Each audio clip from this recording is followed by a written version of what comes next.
Ya dostlar, UFC мен PFL'де бақандай 3 жауынгеріміз жекпе-жекке шығып үлгерді. Оның екеуі жеңіліске ұшырады өкінішке орай, бірақ біреуі өте керемет жеңіске жетті.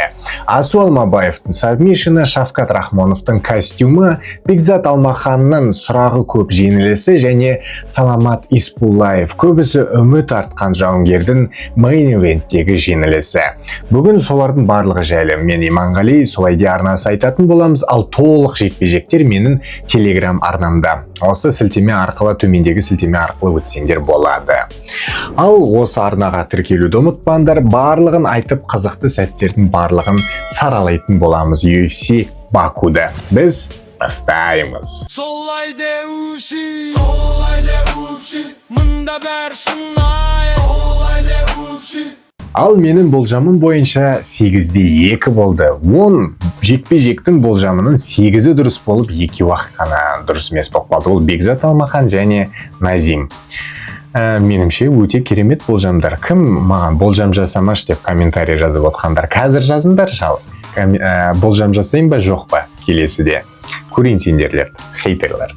Сонымен алғашқы бірінші жекпе-жекті айтпай қояйық, тек қызықтыларын айтамыз.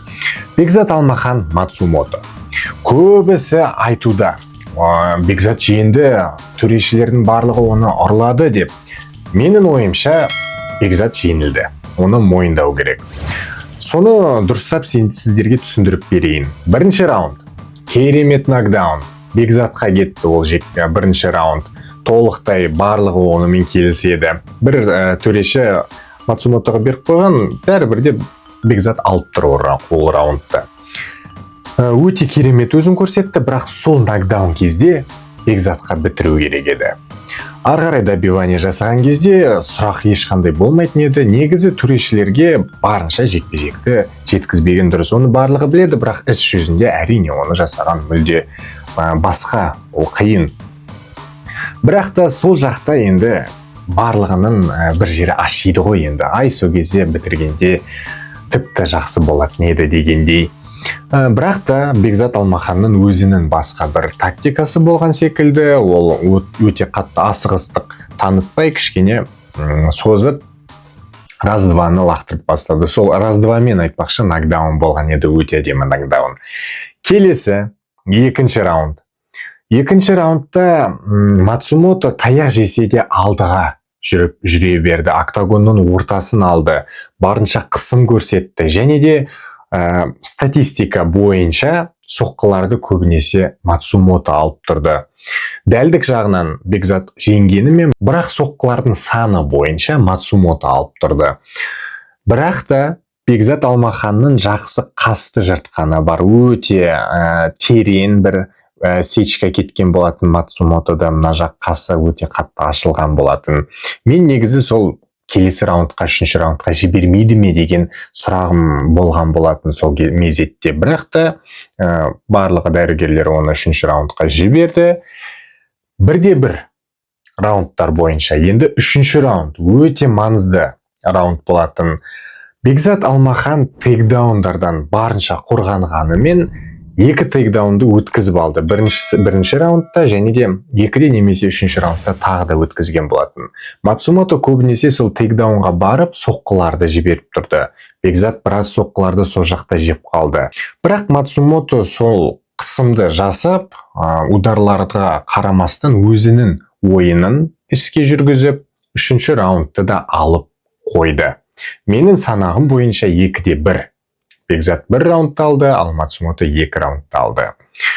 Бірақ та барлығы айтуынша болды, Бекзатты енді UFC-ден шығарып тастайды, енді көрмейміз дейді. Мен онымен мүлде келіспеймін, мен толықтай сенімдімін UFC-ге Бекзат қалатынына. Себебі 4 жекпе-жек. Умар Нурмагомедов өте керемет нокдаун, қызықты жекпе-жек болды. 5 раундтық па, 3 раундтық па жекпе-жек болды. Келесі Брэд Катона, Конор Макгрегордың інісі, талдырды бірінші раундта, өте қызықты болды. Үшінші Александр Тупурямен жекпе-жек. Өте жақсы көрсетті өзін Бекзат. Жеңілді, бірақ мықты жекпе-жек болды. 3 раунд. Толықтай төрешілер шешіміне дейін. Төртінші Мацумото. Оңай жауынгер емес, бірақ та әлде де жақсы нокдаун болды. Енді Бекзат Алмаханға негізі UFC-дің октагонын сезіну керек.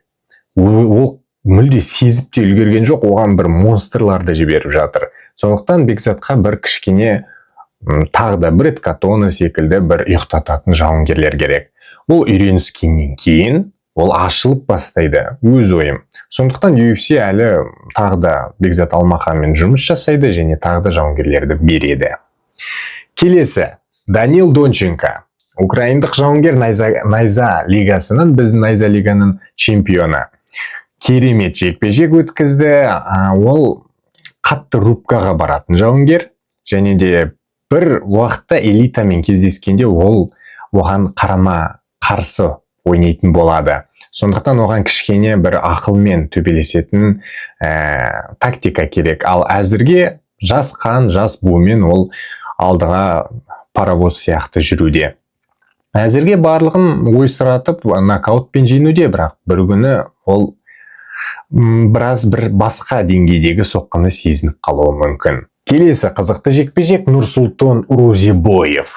Қалғандырып бір ананы өлтіріп тастай ма деп мен негізі қорыққан болатынмын. Төреші өте кеш тоқтатты, қолын бүйтіп ұстады, қарады, тұрды, тағы ойланды, не болып жатыр, не істейік, кім-кімді қалғандырып жатыр түсінбей жатты ма, сосын барып әйтеуір ажыратты екеуін. Оның көзі кетіп қалды үстіге.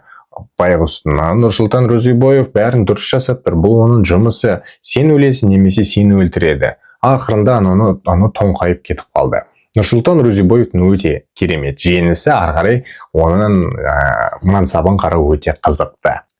Түрік жауынгер Яхьев 8 секундта талдырды. Бұлай негізі басталу анау тоқтатуды санамаған кезде 4 секундта талдырып үлгерді. Бұл жауынгерді де қараған мансабын зерттеген өте қызықты. Болашақта қандай болады екен? Керемет, мүлде көтпедім ондайды.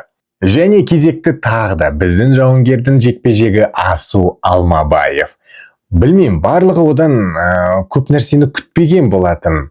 Себебі ол да өзінің пресс-конференциясында айтып кеткен. Мен осыған дейін жекпе-жектерден барынша жарақаттардан қашып, таза ұтып, тек жеңіс үшін төбелесетін едім деген болатын. Ал енді жасым таяп қалғандықтан, белбеу үшін тезірек шығу үшін барымды салып, өзімнің денсаулығымды салып, рисковать етіп, солай алдыға шығып, зрелищный қызықты жекпе-жектер көрсетіп бастауым керек деп түсінгенін айтқан болатын Асу Алмабаев. Және дәл өзінің ісімен оны дәлелдеуде Алекс Пересті талдырды гильотинамен, өте керемет жекпе-жек болды. Және Чарльз Джонсонды Забит Мухаммед Шариповтың приемымен әдемі сабмишнмен жеңген болатын. Бірақ та үшінші раундтарда қылғынып қала жаздады, өте қорқынышты болды. Біраз адамның бір жерлері дірілдеді, бірақ жеңіс сондай нәрсені талап етеді. Өзін сондай рискқа бармасан, сен онда жеңісті көрмейсің. Енді Асу Алмабаевқа рейтинг бойынша Тацура Тайра немесе Харигучи келіп тұр. Екеуінен біреуді беретіне толықтай сенімдімін. Кім деп ойлайсыңдар? Комментарияға өз ойларыңды жазып кетіңдер. Брэндон Моренаны мүлде айтпай-ақ қойыңдаршы. Ол біткен әңгіме, ол астыда қалды. Оған басқа бір мешоктармен шығу керек. Асу Алмабаевқа рейтингтен жоғары мықты қарсыластарды беру керек, және оларды жеңеді деп толықтай сенімдімін. Оның жеңісіне Шавкат Рахмонов та қуанды. Костюммен бір тойға барған секілді болды, және сол тойы да жүзеге асты. Асу Алмабаев жеңіп бізге той сыйлады. Асу Алмабаев айтпақшы $100 000 ұтып алды. 45 миллион теңге, 48 миллион теңге. Қателеспесем. Осылай Асу Алмабаев бізге керемет жеңіс сыйлады. Мейн карттарда Шара Буллет пен Мишель Перейра шықты. Шара Буллет әрең жеңді, бірақ та шашынан ұстады Мишель Перейраның. Оған ешқандай да бір ескерту, бал алып тастау деген жасаған жоқ Хёрптин. Онымен қоса көзін шұқып алды Мишель Перейраның. Ештеңке деген жоқ Хёрптин. Бірінші раундта Мишель Перейра нокдаунға түсірді Шара Буллетті, және құлатып жақсы соққылар жаудырған еді. Бітіру керек еді сол кезде. Бітіре алмай, 2 раунд кішкене қашқақтап сөйтіп жүргендіктен жеңілді Мишель Перейра. Шара Буллет ондай бір мықты деп айта алмас едім. Элитамен кездескен кезде топ рейтингтағы біраз сынып қалуы мүмкін. Және басты жекпе-жек Рафаэль Физиев және Торрес. Физиев өзінің ісін дәлелдеді, нокаутпен өте керемет жеңді екінші раундта, және сыбыстар бойынша Тупуремен кездесіп қалуы мүмкін Рафаэль Физиев. Тупуре өзіне келу үшін осындай бір қарсыласты іздеуде. Көреміз не болатынын. Және ең қатты көңіл күйді түсіретіні ол Саламат Исбуллаевтың жеңілісі. Онда бір алғашқы жеңілісі мейн ивентте Макнидан төрешілер шешімімен жеңіледі. Негізі Саламат Исбуллаевқа күресті.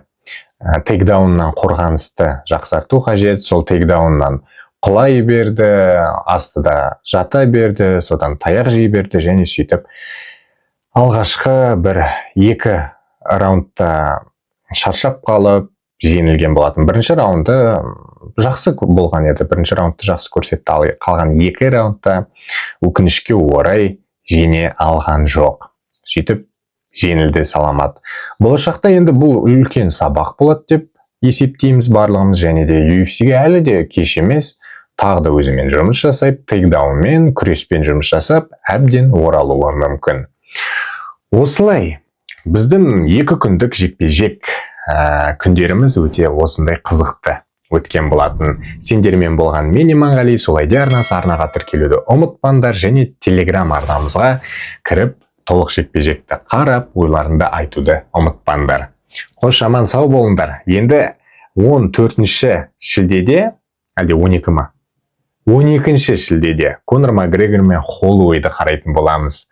ММА-ның UFC-дің атасы Конорды көреміз. Сол кезде аман есен жеткенше, кездескенше бауырлар. Сау болыңдар.